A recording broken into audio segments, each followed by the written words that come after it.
Hello ভাই বোনেরা, আজকে কি বার? আজকে হচ্ছে শনিবার। কালকে তো আমরা খেয়েছিলাম, গতকাল খেয়েছি দই চিড়ে, তো সেটা তো আর তুলে ধরার কোনো ব্যাপার নেই। তো আজকে হচ্ছে দেখে নাও শনিবারের খাওয়া দুপুরে।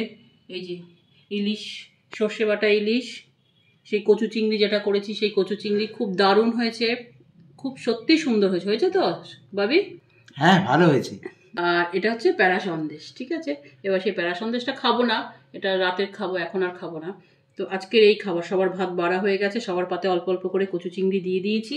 এরপর কি হবে, যা খাবে তখন না, ওটা দেখাবার কিছু দরকার নেই, ওটা তো কুকুরের জন্য যাবে, ওটা কোনো দেখাবার দরকার নেই। ঠিক আছে, এই যে ওদের ভাত আছে ঝোল ঢালা, এটা আমি না ডিমের ঝোল ভুল করে ঢেলে দিয়েছি, ওরা মাংসের ঝোল ভাত হলে খেতে খুব ভালোবাসে, ওদের তো সর্ষে বাটা দেবো না।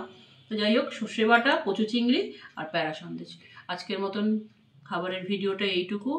ভালো থেকো, সাবধানে থেকো, আমার পাশে থেকো, সাবস্ক্রাইব করে আমাকে এগোতে সাহায্য করো।